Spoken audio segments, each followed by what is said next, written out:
Good afternoon, dear students and all my viewers of Mind Your Science channel। और मैं चंद्र प्रकाश आपके साथ chemistry के लेक्चर शेयर कर रहा हूँ और केमिस्ट्री को आसान बनाने की पूरी कोशिश कर रहा हूँ, जिससे कि बच्चों को केमिस्ट्री का जो विषय है वो आसान लगे और उनका इंटरेस्ट बन सके और उन्हें अच्छी तरह टॉपिक्स के बारे में अच्छा ज्ञान प्राप्त हो।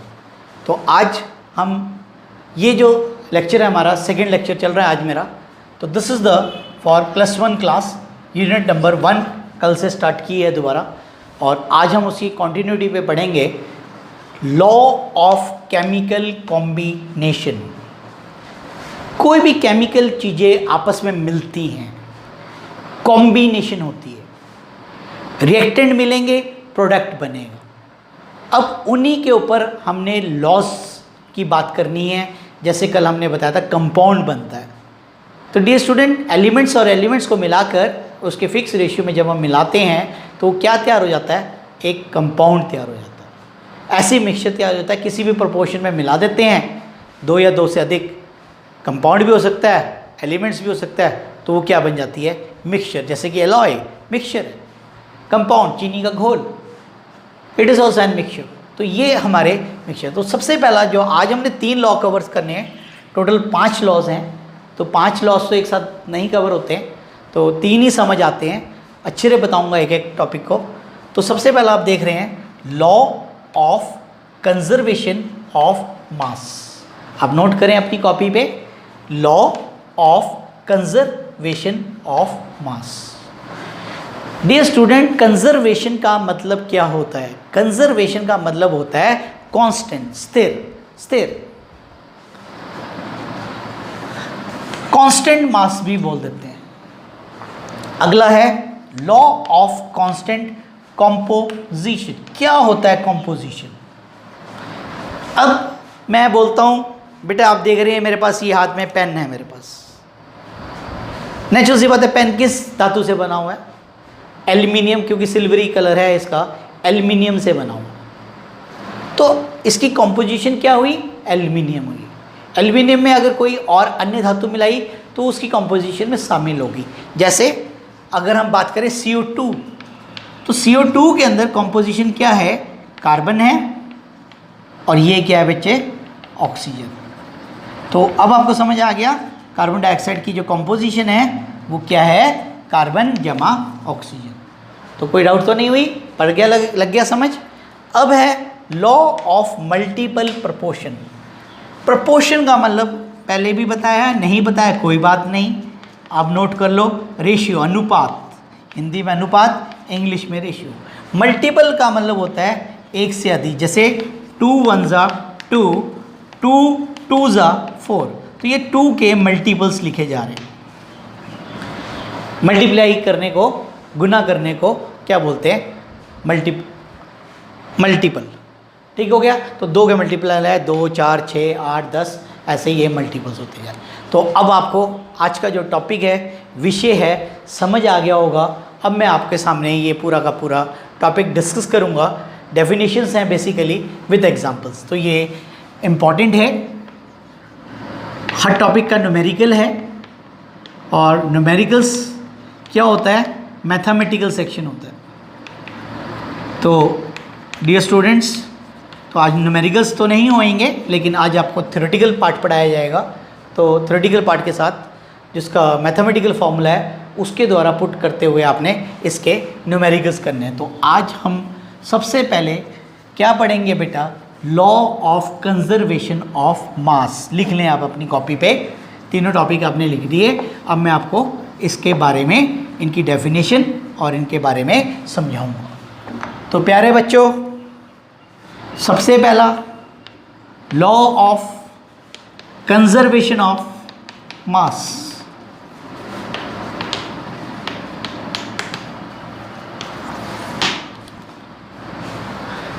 फर्स्ट डेफिनेशन क्या होती है, या तुम कहोगे सर स्टेटमेंट क्या है इसकी?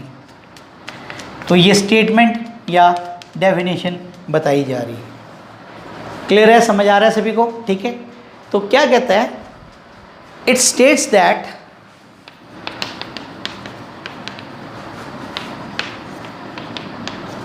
during any physical or chemical process, during physical or any chemical process, the total mass of the product is always equals to that of the total mass of the reactant, is called as law of conservation of mass. Law of conservation of mass. It states that during any chemical or physical process, the total mass of the product is always equal to that of the total mass of the reactant. अब हम इसको example में तब्दील करते हैं. Example है बेटा, silver nitrate AgNO3 जमा NaCl नमक सोडियम क्लोराइड. सिल्वर इसके साथ चला जाएगा, ये इसके साथ आ जाएगा, तो ये बन गया AgCl silver chloride plus sodium nitrate NaNO3. तो डियर स्टूडेंट्स, वैसे तो पता है आपको 10th में पढ़ा हुआ है, लेकिन किसी को नहीं पता है तो उसे भी पता लग जाएगा आज, तभी पढ़ाने का फ़ायदा है. लेफ्ट हैंड साइड में होने वाली चीज़ को क्या बोलते हैं? रिएक्टेंट्स. और जो राइट हैंड साइड पे होती है उसे क्या बोलते हैं बेटा? प्रोडक्ट्स. तो यहाँ पर टोटल मास किसका? AgNO3 plus NaCl is equal to the total mass किसका? AgCl plus NaNO3. Hence, it is also said like, इसको ऐसे कहा जाता है, mass is neither be created nor be destroyed. ना तो मास को बना सकते हैं, ना ही हम उसको नष्ट कर सकते हैं. It is also said mass is neither be created nor be destroyed. So this is also the statement of law of conservation of mass. तो ये था हमारा पहला डेफिनेशन जो आपको समझ आया होगा. मैं अभी आपके साथ एक न्यूमेरिकल शेयर करूँगा जिससे कि आपको बिल्कुल अंडरस्टैंडिंग हो जाए और साथ साथ आपको टॉपिक समझ आए. तो ये आपने पूरा समझ लिया होगा और होप आपने नोट भी कर लिया होगा. अब मैं इसको यहाँ से रब कर रहा हूँ और साथ साथ नोट करते रहा करें. थोड़ी शुरू में थोड़ी सी दिक्कत ज़रूर आएगी लिखने में, क्योंकि जो बच्चे हिंदी मीडियम से हैं उनको थोड़ी सी दिक्कत आती है, जो तो इंग्लिश मीडियम से उनको दिक्कत नहीं आती है. तो वीडियो को दोबारा देख लें, कोई दिक्कत नहीं. अगर कोई बात नहीं समझ आती है तो कल भी मैंने अपने लेक्चर में बताया था कि वीडियो को अगर दोबारा आप रिवाइंड करके देखेंगे तो आपको क्लियर हो जाएगा, आपको दिक्कत नहीं आएगी. तो प्लीज़ अब नोट करें. न्यूमेरिकल है, इफ़ 6.3 ग्राम, इससे बिल्कुल क्लियरिटी हो जाएगी, of sodium bicarbonate NaSCO3 are added to 10 gram of HCl hydrochloric acid solution.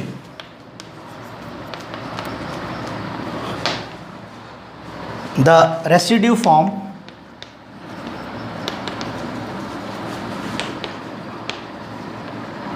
मतलब प्रोडक्ट फॉर्म टू वेट 12 ग्राम, 12.0 ग्राम। आगे पूछ रहा है what is the mass of CO2 released in this reaction।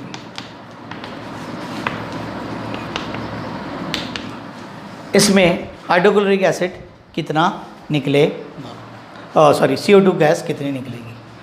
तो अब इस क्वेश्चन को कैसे करेंगे बेटा,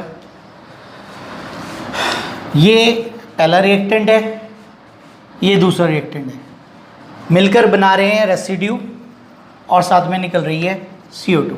तो क्या रिएक्शन बना, NaSCO3 प्लस हाइड्रोक्लोरिक एसिड, जैसा बताया हुआ वैसे ही लिखना है, आपने कुछ अपने आप चेंज नहीं करना है, रेसिड्यू प्लस CO2। अब इनके नीचे इनके वेट्स लिख देने हैं, इसका 6.3 ग्राम, हाइड्रोक्लोरिक एसिड का 10 ग्राम, रेसिड्यू बन रहा है 12 ग्राम और CO2 ग्राम का निकालना है। तो कैसे करेंगे, लिखेंगे अकॉर्डिंग टू, अभी हमें पढ़ाया गया according to law of conservation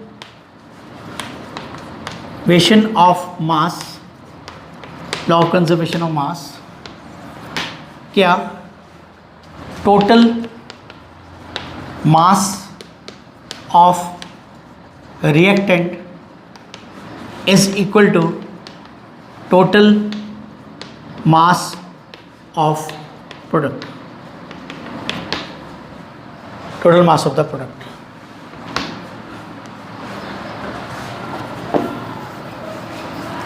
तो टोटल मास रिएक्टेंट का देखो बोर्ड पे प्लीज़ क्या है, ये रिएक्टेंट है हमारे, तो ये क्या है 6.3 plus 10 grams is equal to total mass of product 12 plus x gram. तो ये आ गया बेटा 16 gram is equal to 12 gram plus x। तो x विल बी, बिल्कुल सिंपल आंसर है, समझ आ गया होगा आपको, x बराबर है बेटा 16.3 minus 12 that is equal to 4.3 gram. तो अब हम इसको क्लियर लिखेंगे, जो पूछा गया है mass of CO2 gas released is equal to बेटा हाउ मच, 4.3 ग्राम। तो ये था हमारा न्यूमेरिकल, जो आपको बिल्कुल आसान लगा होगा, कुछ भी मुश्किल नहीं लगा होगा, बहुत ही आसान ढंग से मैंने आपको शेयर किया आपके साथ, तो आपको बिल्कुल क्लियर हो गया होगा। अब हम सेकंड लॉ पढ़ेंगे बेटा। सेकंड लॉ क्या है हमारा, law of constant composition. Law of constant composition. अब इसको ध्यान से सुनना है मैं क्या बताने लग रहा हूँ, और फिर हम इसको लिखेंगे, या मैं आपको डेफिनेशन पहले लिख देता हूँ फिर आपको मैं समझा दूँगा। तो पहले डेफिनेशन लिख लो, it states that all the pure substance always contains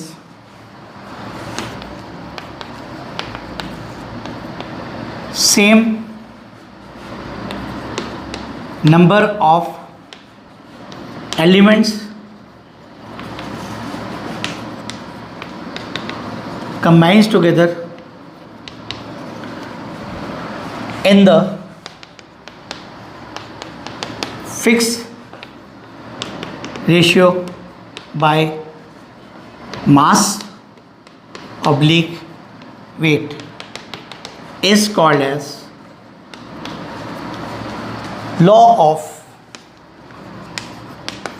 constant composition। तो एक बार मैं पढ़ देता हूँ, आराम से पहले इसको लिख लें, फिर मैं आपको एक एक लाइन आपको समझाने की कोशिश करूँगा, पूरा का पूरा स्टेप आपको समझ आएगा। It states that all the pure substance always contain same number of elements combines together in the fixed ratio by mass or weight is called as law of constant composition। अब हम इसको समझेंगे कैसे, ध्यान से सुनना है। मैंने अपनी क्लास में से 5 बच्चे बुला लिए और 5 बच्चों को कहता हूँ बेटा कि आपने पानी का सैंपल लेके आना है, एक शीशी लेनी है और शीशी के अंदर पानी लेके आना है। एक बच्चे को, एक को कहा मैंने कि भाई तुमने कुएं का पानी लेके आना है। बी को मैंने बोला घर में जो तुम्हारे नलका लगा है उसमें से लेके आना है। सी को बोला तुम्हारे घर में हैंड पंप लगा हुआ है उसमें से पानी भर के लाना है शीशी के अंदर। बरसातों के दिन थे तो एक बच्चे को कहा कि जब बारिश होगी तो आपने बारिश का पानी करना है रेन वाटर। और पास में ही गांव में एक नदी थी, मैंने एक बच्चे को बोला कि भाई नदी का साफ पानी भर के लेके आना। तो इस प्रकार 5 बच्चों ने अगले दिन शीशी के अंदर अलग अलग स्थानों से इकट्ठा किया हुआ पानी ले आए। क्या लेके आए? पानी। अब पानी जब प्योर स्टेट में होता है सभी की कंपोजिशन क्या होगी? 2 हाइड्रोजन 1 ऑक्सीजन। मानते हो? यही कहलाता है law of constant composition. Sample आपने अलग अलग स्थानों से कलेक्ट किए लेकिन उस मटेरियल मतलब पानी का जो कंपोजिशन थी उसके अंदर 2 हाइड्रोजन थी 1 ऑक्सीजन थी। ये नहीं कि जो बच्चा कुएं से लाया उसका फॉर्मूला अलग, जिसने हैंडपम्प से लाया उसका अलग, ऐसा कहीं नहीं था। कोई भी प्योर सब्सटेंस जो होता है उसकी जो कंपोजिशन होती है वो हमेशा क्या रहती है? सेम रहती है। ये हमारे लॉ ऑफ कांस्टेंट कंपोजिशन कहलाता है। अब ये एग्जांपल लिखा है, collected the sample from different sources. और सेकंड एग्जांपल आप लिखेंगे, ये आपने लिख लेना, नोट कर लिया है, ये collection of sample of water. ये क्या है बेटा? Collection of sample of water from different source, अलग अलग सोर्सों से इकट्ठा करना। तो पानी का जो सैंपल लाया गया उसके अंदर हाइड्रोजन 2 ऑक्सीजन 1, हाइड्रोजन का मास 2 × 1, ऑक्सीजन का 16, 2:16, 1:8। तो जितना भी पानी का सैंपल चेक किया गया उसके अंदर जो अनुपात आया वो 1:8 का आया हाइड्रोजन और ऑक्सीजन का। तो this is the constant law of constant composition. अब हमारा एक सेकेंड एग्जाम्पल है, एग्जाम्पल 2 आप ध्यान से लिखेंगे। एग्जाम्पल 2 भी है हमारे पास समझाने के लिए। Carbon dioxide gas is produce by different process. CO2 बनाई जा सकती है अलग अलग प्रोसेस द्वारा। पहला, बर्निंग ऑफ कैंडल, मोमबत्ती का जलाना। उसके बाद बर्निंग ऑफ लकड़ियाँ, वुड। उसके बाद बेटा सांस छोड़ना, रेस्पायरेशन। तो जब हम सांस छोड़ते हैं, रिलीज़ करते हैं, तो कौन सी गैस निकलती है बच्चे? CO2 गैस निकलती है। उसके बाद है कैल्शियम कार्बोनेट का टूटना, decomposition of calcium carbonate. Fourth is decomposition of limestone. Calcium carbonate को लाइमस्टोन कहते हैं, जिसे मार्बल भी बोलते हैं। CaCO3 decomposes into calcium oxide plus carbon dioxide gas. अब विभिन्न प्रक्रिया के दौरान इसमें भी CO2 बनी, इसमें भी CO2 बनी, हमने सांस छोड़ी CO2, इसमें भी CO2। तो CO2 की जो कॉम्पोजिशन रहेगी उसमें एक कार्बन रहेगा और दो क्या रहेगी बच्चे, ऑक्सीजन। तो सभी सैंपलों को चेक करने के पश्चात क्या पाया गया, सब में एक कार्बन है, दो ऑक्सीजन है। कार्बन का मास 12, ऑक्सीजन का 16, 16 दूनी 32। 4 के पहाड़े पे काटेंगे तो क्या घटा बेटा, 4 तिये 12 और 4 अठे 32। तो 3:8 का रेशियो बना रहेगा हमारे हर कार्बन डाइऑक्साइड के सैंपल के अंदर। तो ये थी हमारी सेकंड कंपोजिशन जो आपको समझ आई, इसमें किसी प्रकार की डाउट तो नहीं रही। ठीक है, अब मैं आपके साथ इसका तीसरा लॉ पढ़ाने जा रहा हूँ, मतलब क्या है उसका नाम, law of multiple proportion. Law of multiple proportion. शब्दों के अर्थ मैंने शुरू के लेक्चर में ही समझाया है, अब हम इसकी स्टेटमेंट लिखेंगे। It states that when two elements, जब दो elements combines together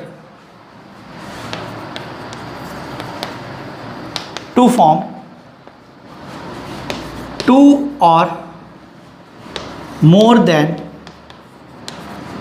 2 compounds,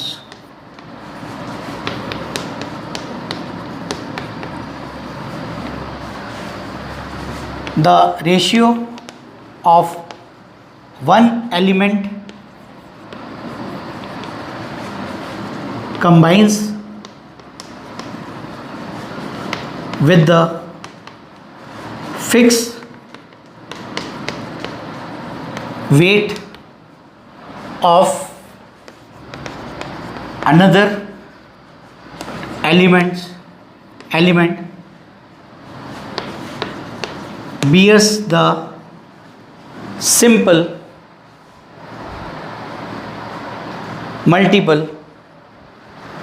whole number ratio, bears the simple whole number ratio is called as law of multiple proportion. आप लिख लें, मैं पूरा समझाऊंगा आपको, एक एक लाइन आपको क्लियर समझ आएगी, तो कहीं से कोई डाउट नहीं पड़ेगा कि भले कि हमें समझ नहीं आया, तो ये आपको एक एक लाइन पढ़ाई जाएगी। तो नोट करेंगे आप मेरे साथ। It states that when two elements combines, दो एलिमेंट्स, ये याद करें, दो elements combine together to form two और मोर देन, दो या दो से अधिक compounds, the ratio of one element combines with the fix weight of another element bears the simple whole number ratio. जब दो एलिमेंट्स आपस में कंबाइन करके दो या दो से अधिक कंपाउंड्स बनाते हैं, तो एक एलिमेंट का वेट दूसरे एलिमेंट के फिक्स वेट से जब कंबाइन होता है तो उनके बीच में आपस में क्या रहता है, सिंपल होल नंबर रेशियो, और इसको कहा गया लॉ ऑफ मल्टीपल प्रोपोर्शन। अब ये कैसे है ये आपको समझाया जाएगा एग्जाम्पल के माध्यम से, तो बिल्कुल आपको क्लैरिटी रहेगी कि क्या पढ़ाया जा रहा है। अब आप ध्यान से एग्जाम्पल नंबर 1 को नोट करोगे और 1 को नोट करने के बाद 2 अपने आप ही समझ आ जाएगी, और बहुत ही आसान है, कुछ मुश्किल नहीं है। मैं सबसे पहले ऊपर कार्बन लिख रहा हूँ और ऑक्सीजन लिख रहा हूँ, बड़ा बड़ा लिखा है जिससे कि आपको भी समझ आए। एग्जाम्पल नंबर 1 समझाया जा रहा है।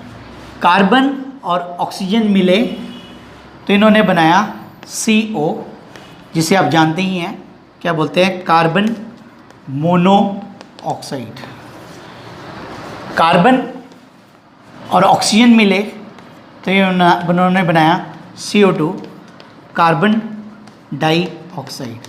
तो अब आपको कहानी समझ आ रही है, दो एलिमेंट्स हैं, कार्बन और ऑक्सीजन मिलकर दो कंपाउंड तैयार कर रहे हैं, कार्बन मोनोऑक्साइड और डाइऑक्साइड। जब दो तैयार होते हैं तभी ये लॉ लगता है, अदरवाइज ये लॉ एप्लीकेबल नहीं है।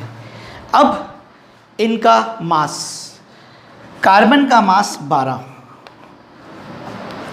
ऑक्सीजन का मास 16, ठीक है।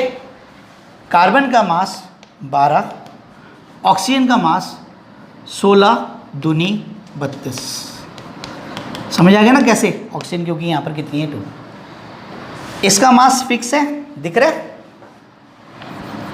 ऑक्सीजन का अनुपात दोनों में, इसमें CO में और CO2 में, यहाँ तो है 16, यहाँ है 32, तो क्या है 1:2, 1:2।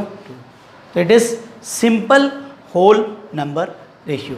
तो ये क्या है? Law of multiple proportion, law of multiple proportion. अगर यहाँ पर फ्रैक्शन आ जाए तो ये लॉ लागू नहीं हो रहा है। तो ये हमारा एग्जाम्पल नंबर 1 के माध्यम से मैंने आपको समझाने की कोशिश की क्या होती है लॉ ऑफ मल्टीपल प्रोपोर्शन। अब हम इसका सेकंड एग्जाम्पल करेंगे बेटा।